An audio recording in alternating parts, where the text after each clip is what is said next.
Graça, misericórdia e paz da parte do Senhor Jesus Cristo. Estamos continuando agora a ministração do podcast de quinta-feira da pregação, uma tentativa de ajudar. Como eu falei agora há pouco, estamos um pouco mais tarde hoje, que estamos na oração. Dias de buscar a presença do Senhor, dias de santa consagração, dias de 48 horas de oração. A semana toda estou lá, de hoje até quinta, às 18 horas, buscando, orando. Hoje foi maravilhoso, tremenda a presença de Deus. Nós choramos, os que estavam lá. E depois tem uma merendinha para os que estiverem, né? Para a maioria do povo está no propósito, para ninguém comer o seu comida. Esteja conosco, né? Como eu falo, o podcast não é o sermão. O podcast não é a pregação. A pregação é você se debruçar na palavra, conhecer a palavra e estudar a palavra de Deus, e a revelação de Deus trará. O podcast é apenas um material de ajuda. Como falamos, aqui está a nossa agenda da semana, né? Embaixo estão as presenças. A cor preta é a presença dos cultos, a média de pastores e líderes, e a cor vermelha é EBFD. Então veja, aí aqui os primeiros 3 são os meses de janeiro, fevereiro e março. Então, você que está acompanhando, veja o nível, a nossa meta linha lá de cima, 70%. Ainda estamos ali pelos 50, 77 pessoas, estamos 58. Os números não aumentam, muita gente desapareceu da igreja. Vamos com calma. Em setembro nós temos consagração. E não adianta ficar consagrando pessoas que nem vêm, alguns não vêm porque estão doentes, estão enfermos, trabalham à noite, entendemos. Mas muitos sumiram, né? E não dá mais para continuar tolerando essa situação de líderes que não vêm para a igreja e não têm mais prazer, lamentavelmente. Tomaremos uma decisão. Nossa agenda da semana: amanhã, pastor Mateus está pregando. Pastor Esté dirige, pastor Mateus faz o dízimo de oferta. Pastor Mateus, fique ligado, é você pregando amanhã. Dia 27, quinta-feira, pastor MacLeod, André MacLeod. Pastora Beatriz dirige, pastora Beatriz faz o dízimo de oferta. Domingo, né? Pela manhã, o primeiro culto, não teremos, porque temos as 48 horas de oração, seria pastor André MacLeod, mas não teremos porque estamos na oração. E 30 à noite, encerramento. Pastora Adriana estará dirigindo e pastor Felipe estará fazendo dízimos e ofertas, em nome de Jesus. E o fechamento: não deixe de marcar sua presença, como eu tenho dito, só há crescimento seu e da igreja se você participar e produzir para o reino. A igreja, você só cresce a igreja se você estiver frequente nos cultos. Participe. E você que vai aos cultos, não deixe de marcar a sua presença. É fundamental a sua presença na realização dos cultos da nossa igreja. Aqui estão a programação, eu avisei, vou falar de novo rapidamente. Dia 20, está cobrindo ali, 24, 25, 26, 27, busca da presença de Deus, 18 horas às 19 horas, 1 hora de oração, a gente faz uma meditação e depois nós começamos a orar, maravilhoso, né? Líderes, pastores, pastoras. E também estamos na semana da Santa Consagração, da Santa Convocação, aqueles que querem jejuar, buscar a presença de Deus. 28, 29 e 30, às 48 horas de oração, às 18 horas começamos e vamos ininterruptamente até o dia domingo. Aqui está 30, está errado, né? É 30, não está certo, não está errado não, tá dia 30. Domingo, encerra, dia 31 é segunda-feira. Dia 4, mês de abril, dia 4, nosso Nefão. Aguarde, eu vou avisar o local onde será o nosso Nefão, com todos os pastores estão convocados, todos os discípulos de profeta, a estarmos juntos diante, estudando a palavra do Senhor com o nosso Nefão. Dia 18, 19 e 20, musical, culto da Páscoa, o coral está ensaiando. E no dia 20, celebração da Ceia do Senhor e o culto da ressurreição. Momento todo especial. Dia 21 de abril a 27, Santa Convocação de novo, outra semana de Santa Convocação. E dia 25, reunião ministerial. Essas são as principais programações.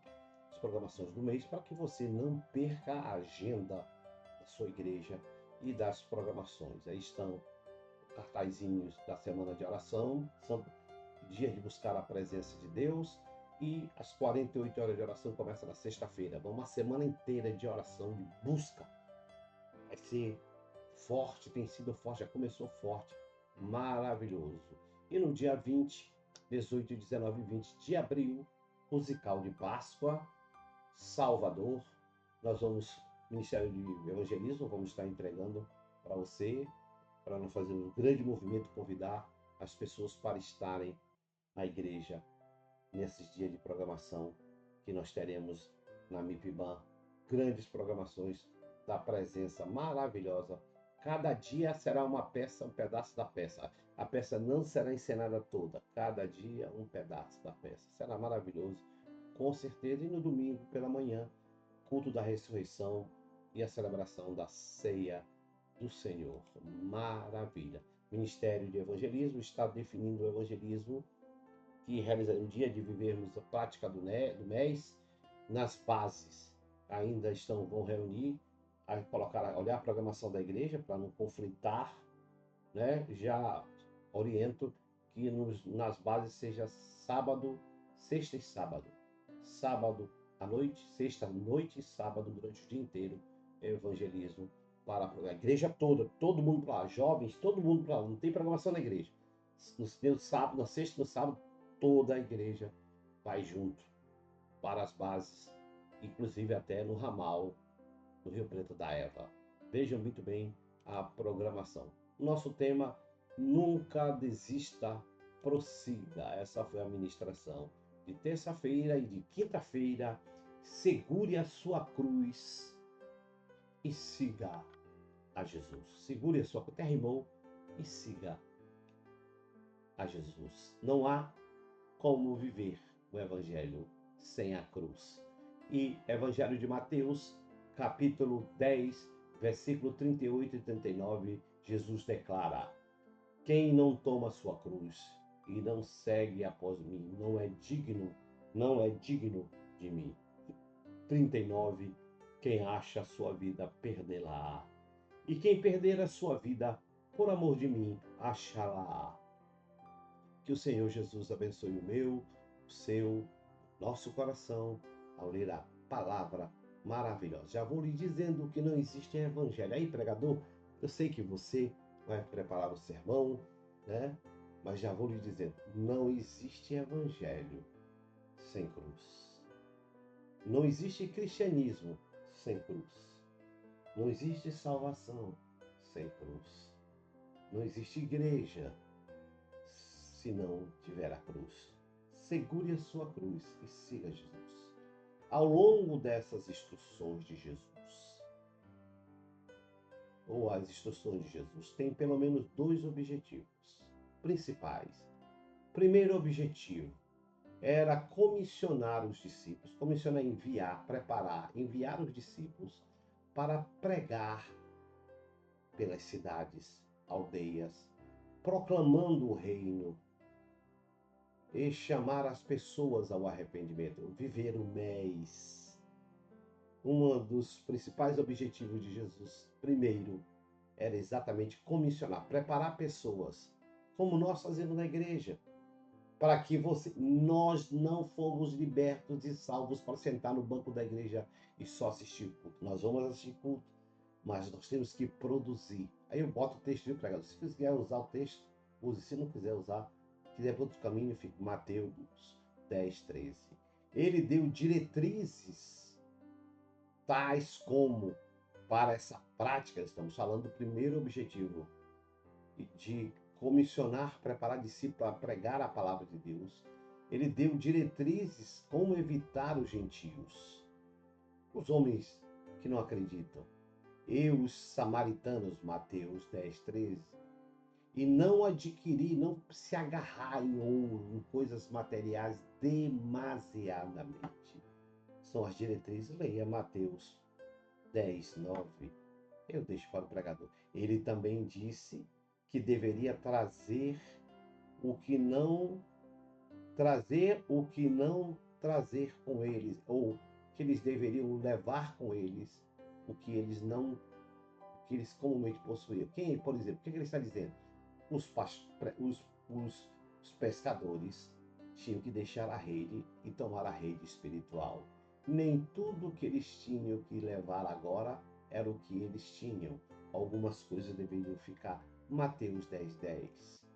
Também Jesus os instruiu nesse primeiro objetivo de como deveriam entrar e sair de uma cidade. Mateus 10:11-14.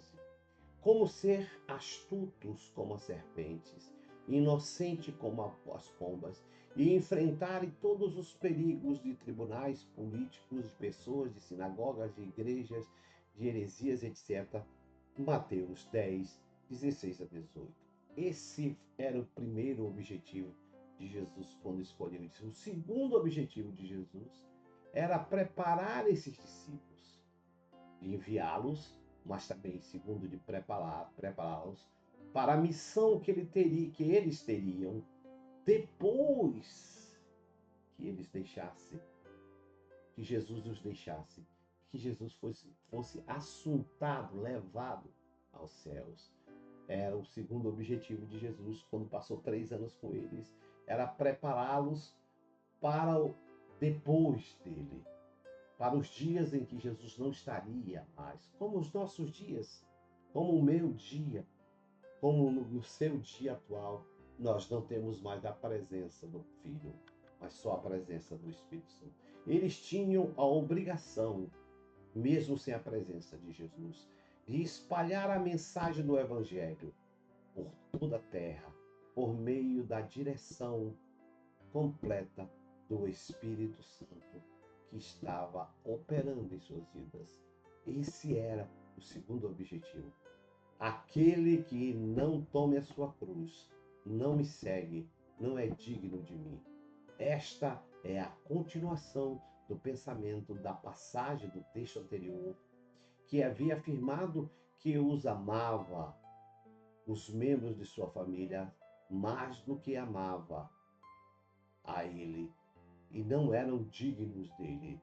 Jesus deixa claro que o mais importante era cumprir a grande comissão e a grande ordem, mesmo que às vezes tivesse que deixar os seus familiares como ele deixou, para seguir aqueles que têm um chamado especial.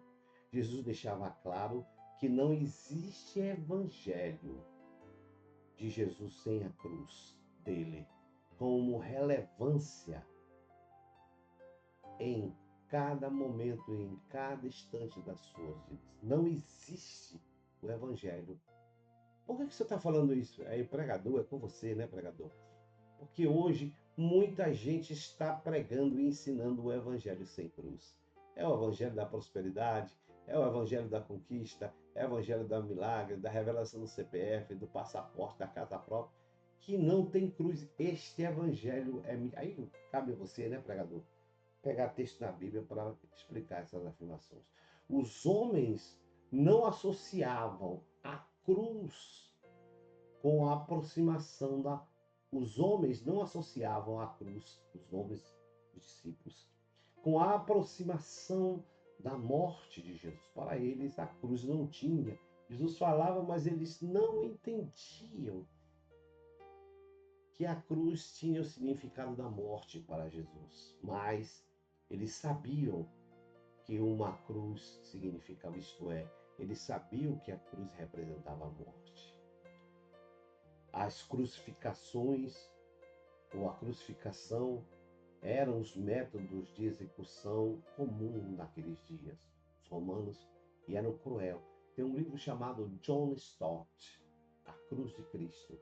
Ele fala como é. Se você quiser, pregador, aconselho a você a ir no Google como era a crucificação, para a hora de você estiver ministrando, explicar para as pessoas que eram os açoites, que eram os pregos, como é que a pessoa ia crucificada, para você tentar transportar a ideia de como era o sofrimento, uma imagem vivida de agonia, punição e miséria, que a cruz representava.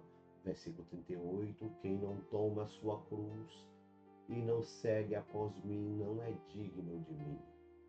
Mas Jesus assegura que a cruz é o significado de quem quer seguir. A cruz representa a ideia e a convicção de que eu quero seguir a Jesus. A cruz representa a minha decisão e a minha. Aliás, vou deixar o pregador. Vá lá estudar um pouquinho, né?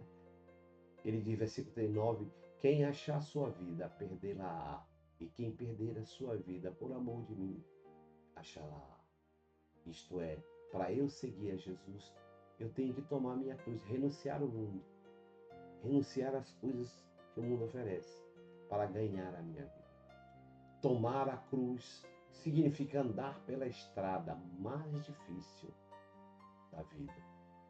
Não existem caminhos fáceis ao lado de Jesus. Teremos lutas, provas, situações difíceis, porque a cruz representa o sacrifício. Aí, deixa pregador, eu quero falar. Então, por que Jesus estava promovendo ou ensinando o carregar a sua cruz? Porque ele queria que os seus discípulos estivessem dispostos a enfrentar as dificuldades, seja elas quais forem, só para seguir a causa de Jesus. Você está até onde você está pronto para pagar? Aí, pregador, é com você, deixa Deus te usar.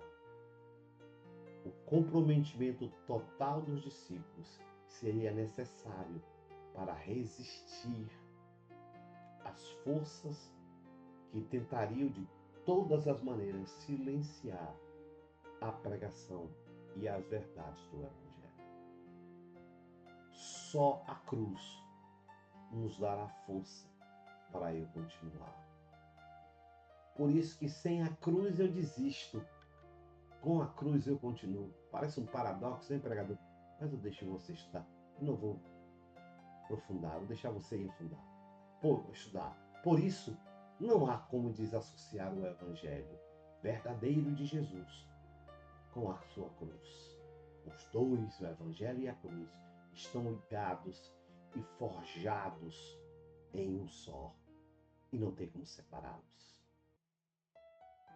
A pior situação e condição que tomamos, que podemos imaginar a tomar, é querer tentar separar o viver do Evangelho, como o Evangelho da atualidade, que é ensinado por muitos pregadores de igreja, sem a cruz de Jesus. Não existe Evangelho sem a cruz. Criando inverdades, como os pregadores estão criando as igrejas, sofismas, falácias. Pastor, eu não sei o que é sofisma, falácia. Aí vai lá no Google e dê uma pesquisada. Para tentar atrair centenas, milhares para o Evangelho. Eu vi numa igreja, não vou mencionar, o lugar VIP. Está na internet aí. Na igreja tem um lugar VIP. A pessoa não entra na fila. Para celebridades cristãs. Dentro da igreja tem o lugar VIP.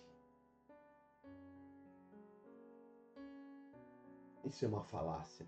É um evangelho sem cruz. Jesus disse em Lucas 9:23, se alguém quiser vir após mim, negue-se a si mesmo. Toma a sua cruz.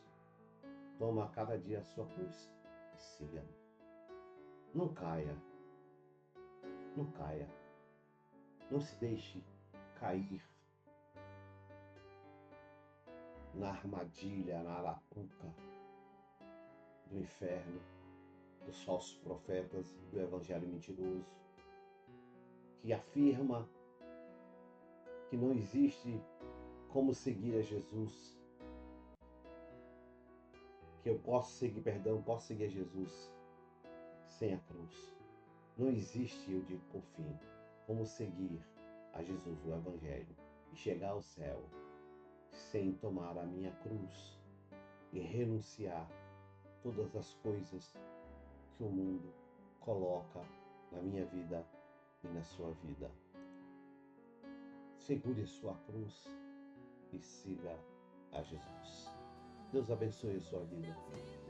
E que essa palavra da cruz traga força, ânimo, segurança, alegria, prazer diante do Senhor. Deus abençoe, em nome de Jesus.